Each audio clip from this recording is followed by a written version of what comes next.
Hi everyone, Suman here. ಎಲ್ಲರೂ ಚೆನ್ನಾಗಿದ್ದೀರಾ ಅಂತ ಭಾವಿಸ್ತೀನಿ. ಇವತ್ತು ಫ್ರೈಡೇ ಮತ್ತು ನಾನು ಒಂದು ಫಂಕ್ಷನ್ಗೆ ಹೋಗಬೇಕು. ನನ್ನ ವ್ಲಾಗ್ ಹೇಗಿರುತ್ತೆ ಅಂತ ಜಸ್ಟ್ ಕೀಪ್ ವಾಚಿಂಗ್. ನಾನು ಶುಕ್ರವಾರ ಬಂದರೆ ಸಾಕು, ಹಾಲು ಅಡುಗೆ ಮನೆ ಎಲ್ಲ ಪ್ರತಿಯೊಂದು ಮೂಲೆನೂ ಬಿಡದಿರೆ ಕ್ಲೀನ್ ಮಾಡ್ತೀನಿ. ಯಾಕಂದರೆ ಮಡಿಯಿಂದ ಪೂಜೆ ಮಾಡೋದು. 15 ಡೇಸ್ ಒಂದು ಸತಿ ನಾನು ಕಲ್ಸರ್ನ ಚೇಂಜ್ ಮಾಡ್ತೀನಿ.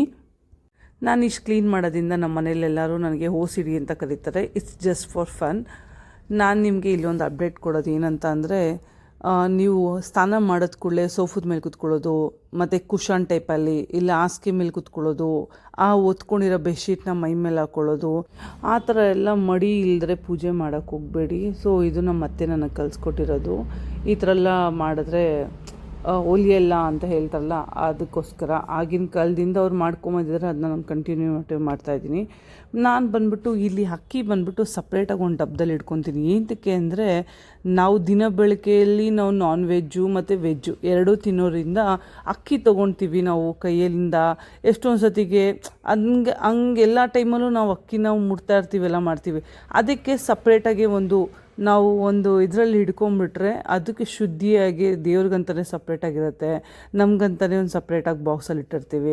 ಬೆಟರ್ ಅಲ್ವಾ? ಸೊ ನಾವು ಪ್ರತಿಯೊಂದು ನಾವು ಈ ಥರ ಶಿಸ್ತಾಗೆ ಮಾಡೋಕ್ಕೆ ಹೋಗ್ತೀವಿ. ಇದೇ ಥರ ಕಲಸಕ್ಕೆ 5 ಎಲೆ ಹಿಟ್ಟು ಮತ್ತು ತೆಂಗಿನಕಾಯಿಗೆ 4 ಸುತ್ತಾಗಿ ಲೈನ್ ಇರುತ್ತೆ. ಅದ್ರಲ್ಲಿ ಚಿಕ್ಕದಾಗಿ ಯಾವುದಿರುತ್ತೋ ಅದು ನಾನು ಫೇಸ್ ಮಾಡ್ತೀವಿ. ಫೇಸ್ ಮಾಡಿಬಿಟ್ಟು ಅದಕ್ಕೆ ಅರ್ಶಿನದ್ರಲ್ಲಿ ಫುಲ್ಲು ರೌಂಡಾಗಿ ಇದು ಮಾಡಿಬಿಟ್ಟು ನಮ್ಮ ಸಂಪ್ರದಾಯ ಪ್ರಕಾರ ನಾನು ಬಂದ್ಬಿಟ್ಟು ನಾವು ಮೇಲೆ ಒಂದು ಕೆಳಗಡೆ ಒಂದು ಡಾಟ್ ಇಟ್ಬಿಟ್ಟು ಮಧ್ಯದಲ್ಲಿ ಲೈನ್ ಹಿಡಿತೀವಿ. ಸೊ ಇದೇ ಥರ ನಾವು ಪೂಜೆಗಳು ಮಾಡೋದು. ತೆಂಗಿನಕಾಯಿ ಇಡಬೇಕಾದ್ರೆ ಕಲಸದಲ್ಲಿ ಫುಲ್ಲು ನೀರು ತುಂಬಿರಬೇಕು. ತೆಂಗಿನಕಾಯಿಗೆ ನೀರು ಟಚ್ ಆಗಬೇಕು, ಆ ಥರ ಇಡಬೇಕು. ಸೊ ಆವಾಗ ಬೇಗ ತೆಂಗಿನಕಾಯಿ ಕೆಡಲ್ಲ. ನಿಮಗೆ ತೆಂಗಿನಕಾಯಿ ಕೆಟ್ಟೋದಾಗ, ಅದು ಪೂಜೆ ಎಲ್ಲ ಮಾಡಿದ್ಮೇಲೆ ತೆಂಗಿನಕಾಯಿ ಕೆಟ್ಟೋದಾಗ ಆವಾಗ ಬೇಜಾರಾಗುತ್ತಲ್ವ, ನನಗೂ ಅದೇ ಥರ ಬೇಜಾರಾಗ್ತದೆ. ಆವಾಗ ನಮ್ಮ ಅತ್ತೆ ಹೇಳೋರು, ಈ ಥರ ಫುಲ್ ಇಡು, ಆವಾಗ ಏನೂ ಆಗಲ್ಲ ಅಂತ. ಆಮೇಲೆ ಅದಕ್ಕೆ ಒಂದು ಬಳೆ ಇಟ್ಟು, ಆಮೇಲೆ ನಾವು 2 ಮುಖವಾಡ ಇಡ್ತೀವಿ, ಲಕ್ಷ್ಮೀ ಮತ್ತು ಅಂಬಾಭವಾನಿ. ನಾನು ಅಂಬಾಭವಾನಿ ವಿಡಿಯೋ ಒಂದು ಸತಿ ಹಾಕಿದ್ದೆ. ಎಲ್ಲರೂ ನನ್ನ ವೀಡಿಯೋಸ್ ನೋಡಿ ಸಪೋರ್ಟ್ ಮಾಡಿದ್ರಿ, ಲೈಕ್ ಮಾಡಿರಿ, ತುಂಬ ಖುಷಿಯಾಯಿತು ನನಗೆ. ಮತ್ತು ಇವತ್ತು ನನ್ನ ಫಂಕ್ಷನ್ಗೆ ಬೇಗ ರೆಡಿ ಆದೆ. ಆ್ಯಕ್ಚುಲಿ ನಾನು ಮೇಕಪ್ದು ವಿಡಿಯೋ ಹಾಕೋಕ್ಕಾಗಿಲ್ಲ, ಯಾಕಂದರೆ ಟೈಮ್ ಆಗೋಗಿತ್ತು.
ನೋಡಿದ್ರಾ, ಪೂಜೆ ಎಲ್ಲ ಕಂಪ್ಲೀಟ್ ಆಗಿ ನಾನು ಈ ಥರ ರೆಡಿಯಾಗಿ ಓಡ್ತಾಯಿದ್ದೀನಿ ಫಂಕ್ಷನ್ಗೆ. ಸಿಂಪಲಾಗೇ ಇಲ್ಲಿ ನೋಡಿ, ಇವುಗಳೆಲ್ಲ ಹಿಂಗೆ ನಿಂತವ್ರು ಕ್ಯಾಬ್ ವೆಯ್ಟ್ ಮಾಡಿಕೊಂಡು. ನಮ್ಮ ನಾದಿನಿಯವ್ರ ಅತ್ತೆ ಮಾತಾಡ್ತಾರೆ ನೋಡಿ.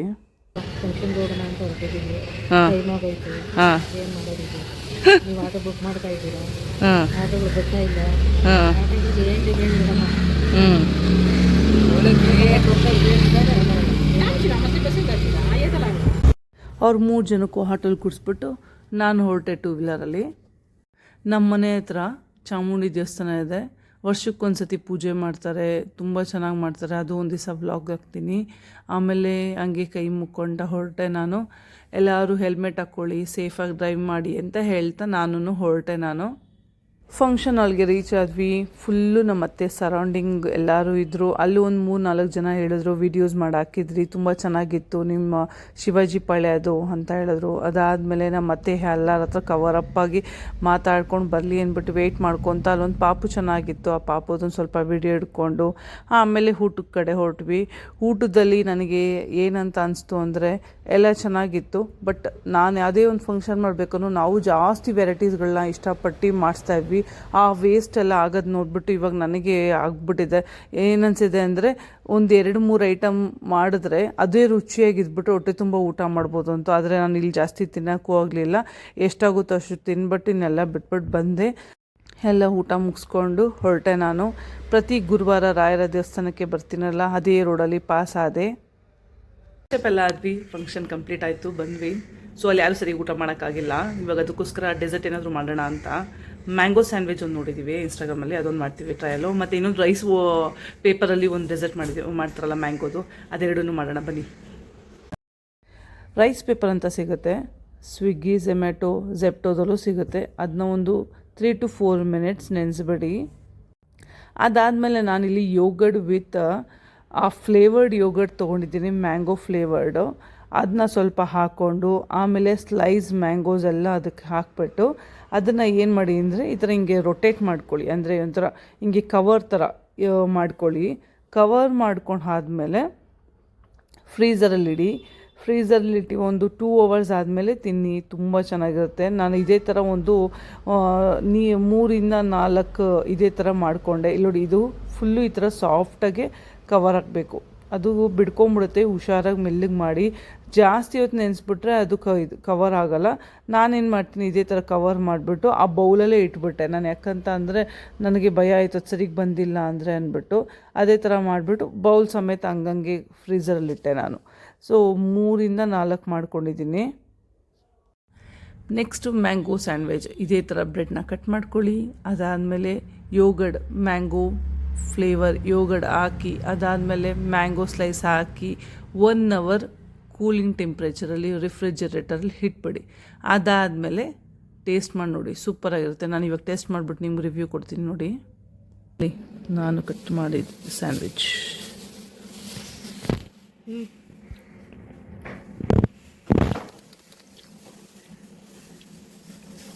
ಫುಲ್ ಐಸ್ ಕ್ರೀಮ್ ಸಕ್ಕತ್ತಾಗಿದೆ. ಫುಲ್ ಚಿಲ್ ಮಾಡಿಬಿಟ್ಟಿದ್ದೆ ನಾನು. ಅದಕ್ಕೂ ಆಗ್ತಿಲ್ಲ, ಅಷ್ಟೇ ಚಂದಿದೆ.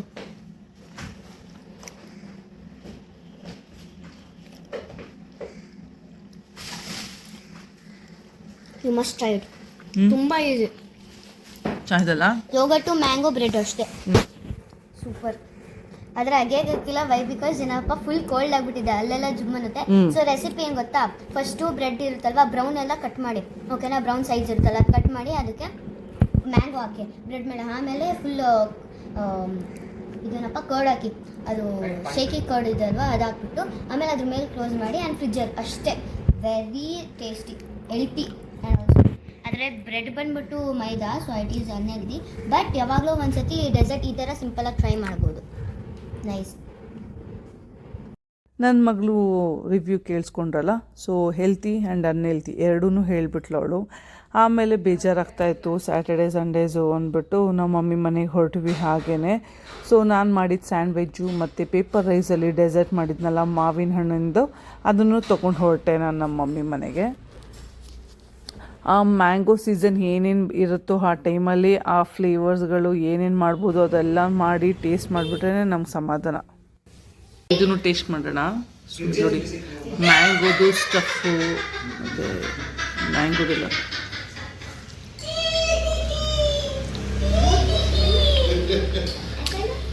ಹುಳಿಯೋಲಿಯಾಗಿ ಚೆನ್ನಾಗಿದೆ.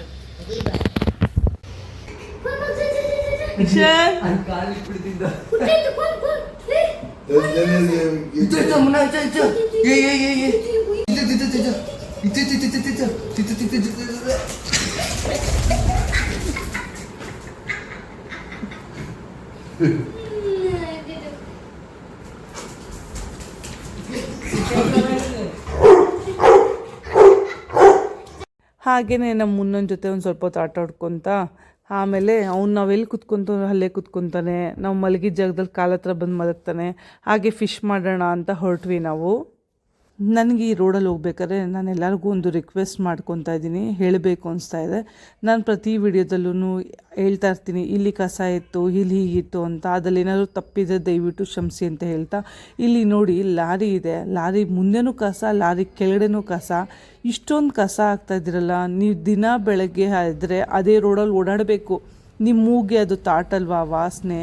ಆಮೇಲೆ ನೋಡಿ ಆ ರೋಡಲ್ಲಿ ಮುಂದೆ ಹೋಗಬೇಕಾದ್ರೆ ದೊಡ್ಡದಾಗಿ ಅದು ಹಳ್ಳ ಥರ ಇದೆ. ಅಲ್ಲಿ ಗಾಡಿ ಟೂ ವೀಲರ್ ಕಾರವ್ರಿಗೆ ಕೂತ್ಕೊಂಡಿರೋರಿಗೆ ಏನೂ ಅನಿಸಲ್ಲ, ಸರಿನಾ? ಟೂ ವೀಲರ್ ಓಡಾಡೋರಿಗೆ ಎಷ್ಟು ಕಷ್ಟ ಇರುತ್ತೆ ಗೊತ್ತಾ? ಏಟ್ಗಳು ಕೈ ಕಾಲಿಗೆಲ್ಲ ಎಂತೆಂಥ ಏಟ್ ಬೀಳುತ್ತೆ ಗೊತ್ತಾ? ಅದು 1 ದಿವಸದಲ್ಲಿ 2 ದಿವಸದಲ್ಲಿ ವಾಸಿ ಆಗೋಲ್ಲ, ಮ್ಯಾಕ್ಸಿಮಮ್ 1 ತಿಂಗಳು 15 ದಿವಸ ತೊಗೊಳುತ್ತೆ. ಪ್ರತಿಯೊಬ್ಬರಿಗೂ ನಾನು ಹೇಳೋದಿಷ್ಟೇ, ರಾಜಕಾರಣಿಗಳಿಗೆ ಯಾರಿಗೂ ಇದು ಕಾಣಿಸ್ತಾ ಇಲ್ವಾ? ಮನೆ ಮನೆಗೆ ಹೋಗಿ ಓಟ್ ಕೇಳ್ತೀರಾ, ಅದೇ ಬೆಳಗ್ಗೆ ಎದ್ದರೆ ನೀವು ಓಡಾಡೋ ರೋಡು ಹೇಗಿದೆ ಅಂತ ಕಾಣಿಸ್ತಿಲ್ವಾ? ಕಸ ಹಾಕೋರ್ಗು ಅಷ್ಟೇ ನಾನು ಕೇಳ್ಕೊಡೋದು, ಕಸದವ್ರು ಬರ್ತಾರೆ, ಅವ್ರ ಹತ್ರ ರಿಕ್ವೆಸ್ಟ್ ಮಾಡಿ ಕಸ ಬಿಸಾಕಿ. ಅದು ಬಿಟ್ಬಿಟ್ಟು ಯಾವುದಾದ್ರೂ ಖಾಲಿ ಸೈಟ್ ಯೂಸ್ ಆಗ್ತಿಲ್ವಾ ಅಲ್ಲಿ ಕಸ ತುಂಬ್ತೀರಾ, ಆ ಪಾರ್ಕ್ ಹತ್ರ ಒಂದಷ್ಟು ಕಸ ತುಂಬ್ತೀರಾ. ಪಾರ್ಕ್ ಅನ್ನೋದು ಏನಕ್ಕೆ? ಒಂದು ಸ್ವಲ್ಪ ವಾಕಿಂಗ್ ಮಾಡೋಕ್ಕೆ, ರಿಫ್ರೆಶ್ಮೆಂಟು ಮತ್ತು ಒಳ್ಳೆ ಗಾಳಿ ತೊಗೊಳಕ್ಕೆ. ಬಟ್ ಆದರೆ ನೀವು ಕಸನೇ ತುಂಬಿಸ್ಬಿಟ್ಟಿರ್ತೀರ, ಅದರಲ್ಲಿ ಎಲ್ಲಿ ರಿಫ್ರೆಶ್ಮೆಂಟ್ ಗಾಡಿ ತೊಗೊತಿರೋ ಗೊತ್ತಿಲ್ಲ. ಪ್ರತಿಯೊಬ್ರಿಗೆ ಹೇಳೋದು, ನಿಮ್ಮ ಸುತ್ತಮುತ್ತ ಚೆನ್ನಾಗಿ ಇಟ್ಕೊಳ್ಳಿ. ಸೊ ನಾನು ಬಂದ್ಬಿಟ್ಟು ಇವಾಗ ಫಿಶ್ ಮಾಡ್ತಾಯಿದ್ದೀವಿ. ನಮ್ಮ ಮಮ್ಮಿ ನನಗೆ ಟಕ್ ಹೇಗೆ ಫಿಶ್ ಮಾಡೋದಂತ ಹೇಳಿಕೊಟ್ರು. ಫಸ್ಟು ಬಂದ್ಬಿಟ್ಟು ಅರಿಶಿನ ಪುಡಿ ಮತ್ತು ಚಿಲ್ಲಿ ಪೌಡರು ಮತ್ತು ಸಾಲ್ಟು ಇದಿಷ್ಟು ಹಾಕಿ ಸ್ವಲ್ಪ ಮಿಕ್ಸ್ ಮಾಡಿಕೊಂಡು ವೆನಿಗರ್ ಹಾಕ್ಕೊಂಡ್ವಿ. ವೆನಿಗರ್ ಬಂದ್ಬಿಟ್ಟು ಹಾಕಿದ ತಕ್ಷಣವೇ ಅದನ್ನು ಸ್ವಲ್ಪ ಬೇಗ ಅಬ್ಸರ್ವ್ ಆಗುತ್ತೆ ಅಂದರು. ಇಲ್ಲಿ ಬಂದು 1 ಟೇಬಲ್ ಸ್ಪೂನ್ ಆಫ್ ಶುಂಠಿ ಬೆಳ್ಳುಳ್ಳಿ ಪೇಸ್ಟು ಮತ್ತು ಲೆಮನ್ ರಸ ಇದಿಷ್ಟು ಚೆನ್ನಾಗಿ ಮಿಕ್ಸ್ ಮಾಡಿಕೊಂಡು, ನಾವು ತೊಗೊಂಡಿದ್ದಿಲ್ಲಿ ಬಾಂಗ್ಡಾ ಫಿಶ್ಶು 1.5 kg. ಸೊ ಅದಷ್ಟು ಸೇರಿಸಿ ಚೆನ್ನಾಗಿ ಮಿಕ್ಸ್ ಮಾಡಿ 10 ಮಿನಿಟ್ಸ್ ಬಿಟ್ಬಿಡಿ. ನಮ್ಮ ಮಮ್ಮಿ ಇಷ್ಟು ಬೇಗ ಈ ಥರ ಒಳ್ಳೆ ರೆಸಿಪಿ ಹೇಳ್ಕೊಡ್ತಾರೆ ಅಂತ ಗೊತ್ತಿರಲಿಲ್ಲ. ಬಟ್ ಈ ಸತಿಗೆ ಹೋದಾಗ ನಾನು ಕಲ್ತ್ಕೊಂಬಂದೆ. It was very easy and ಬೇಗ ಮಾಡ್ಬೋದು ಅಂತ ಮೆಥಡ್ ಹೇಳ್ಕೊಟ್ರು. ಆಮೇಲೆ ನಾವು ಬಂದ್ಬಿಟ್ಟು ತವಾ ಸಪ್ರೇಟಾಗಿ ಇಟ್ಕೊಂಡಿದ್ವಿ ಫಿಶ್ಗಂತಾನೆ. ದೋಸೆಗೆ ಇಡ್ಲಿಗೆ ಹಾಕಿದಾಗ ಅದು ಸ್ಮೆಲ್ ಬರಬಾರ್ದು ಅಂದ್ಬಿಟ್ಟು ಅದಕ್ಕೆ. ಸೊ ನೀವು ತವಾಗೆ ಬಂದ್ಬಿಟ್ಟು ಫುಲ್ಲು ಎಣ್ಣೆ ಸ್ವಲ್ಪ ಜಾಸ್ತಿ ಹಾಕ್ಕೊಳ್ಳಿ. ಸುತ್ತನೂ ಅದು ಮಸಾಲೆ ಆಗಿರುತ್ತಲ್ವ, ಆ ಫಿಶ್ನ ತಗೊಂಡು ಸುತ್ತ ಜೋಡಿಸ್ಕೊಳ್ಳಿ. 15 ನಿಮಿಷ ಒಂದು ಸೈಡ್ ಬೆಂದಾದಮೇಲೆ ತಿರ್ಗಾ ಇನ್ನೊಂದು ಸತಿಗೆ ತಿರುವಾಕಿ ಇನ್ನೊಂದು 15 ನಿಮಿಷ ಆ ಕಡೆ ಬೇಯಕ್ಕೆ ಬಿಡಿ.